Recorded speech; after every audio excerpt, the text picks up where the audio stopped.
Assalamualaikum warahmatullahi wabarakatuh. Halo, apa kabar anak-anak semuanya? Semoga senantiasa sehat ya, dan tetap semangat belajar.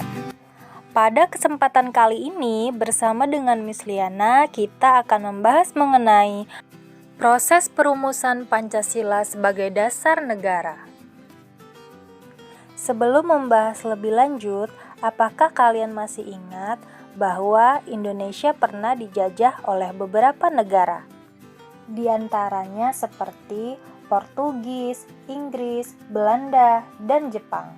Perumusan Pancasila itu diawali pada masa penjajahan Jepang. Pada masa itu, Jepang menarik simpati bangsa Indonesia dengan menjanjikan kemerdekaan untuk bangsa Indonesia.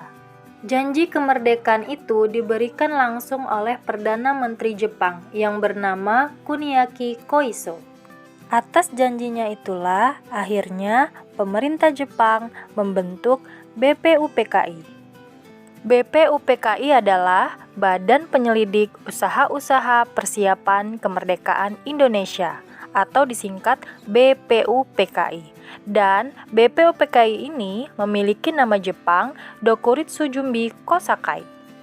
BPUPKI ini dibentuk pada tanggal 1 Maret 1945 dan disahkan atau diresmikan pada tanggal 29 April 1945.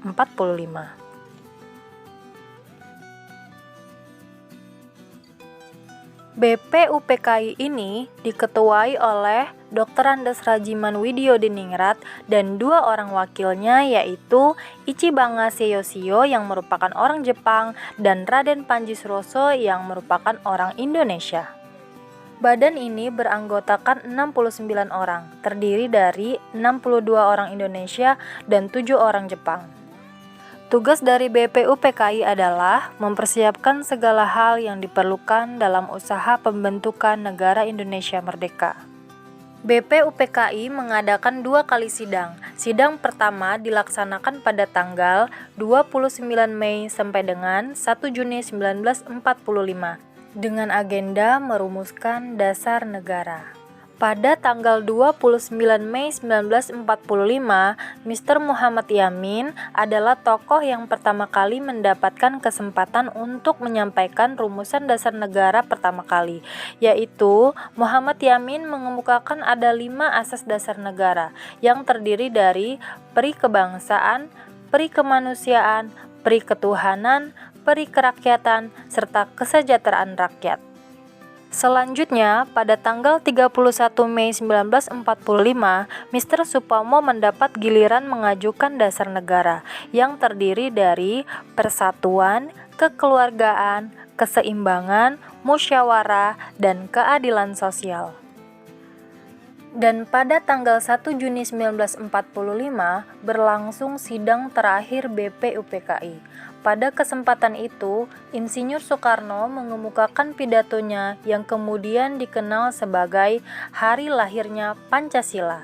5 dasar negara yang diusulkan oleh Insinyur Soekarno adalah kebangsaan Indonesia, lalu internasionalisme atau peri kemanusiaan, mufakat atau demokrasi, kesejahteraan sosial, dan ketuhanan yang berkebudayaan. Walaupun nama Pancasila telah lahir, akan tetapi isi atau dasar negara masih harus dibahas lebih lanjut.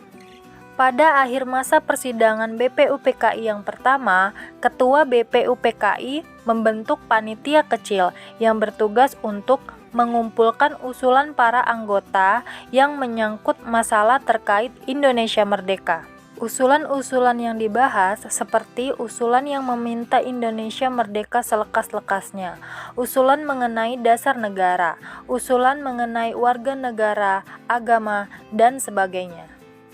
Kemudian dibentuk lagi panitia kecil yang beranggotakan 9 orang atau yang biasa kita kenal sebagai panitia 9. Anggota dari panitia 9 ini terdiri dari Insinyur Soekarno sebagai ketua, Muhammad Yamin, Muhammad Hatta, A.A. Maramis, Kiai Haji Kahar Muzakar, Haji Agus Salim, Mr. Ahmad Subarjo, Abi Kusno Cokro Suyoso, dan Kiai Haji Wahid Hasim.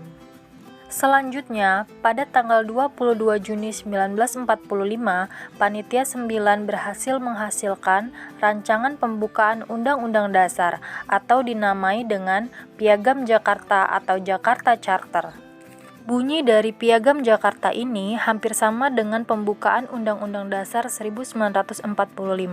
Hanya saja berbeda di rumusan dasar negara yang terdapat di alinea keempat. Bunyinya sebagai berikut. 1. Ketuhanan dengan kewajiban menjalankan syariat Islam bagi pemeluk-pemeluknya. 2. Kemanusiaan yang adil dan beradab. 3. Persatuan Indonesia. 4. Kerakyatan yang dipimpin oleh hikmat kebijaksanaan dalam permusyawaratan perwakilan. Dan yang kelima, keadilan sosial bagi seluruh rakyat Indonesia. Kemudian, kalimat pada sila pertama dalam Piagam Jakarta menuai banyak kritikan-kritikan. Kritikan itu datang dari wakil-wakil Protestan dan Katolik, dan demi menjaga persatuan dan kesatuan, akhirnya kalimat pertama tersebut diganti menjadi Ketuhanan yang Maha Esa, dan menjadi Pancasila seperti yang kita kenal saat ini. Sekian materi kita mengenai proses perumusan Pancasila sebagai dasar negara. Thank you for watching and wassalamualaikum warahmatullahi wabarakatuh.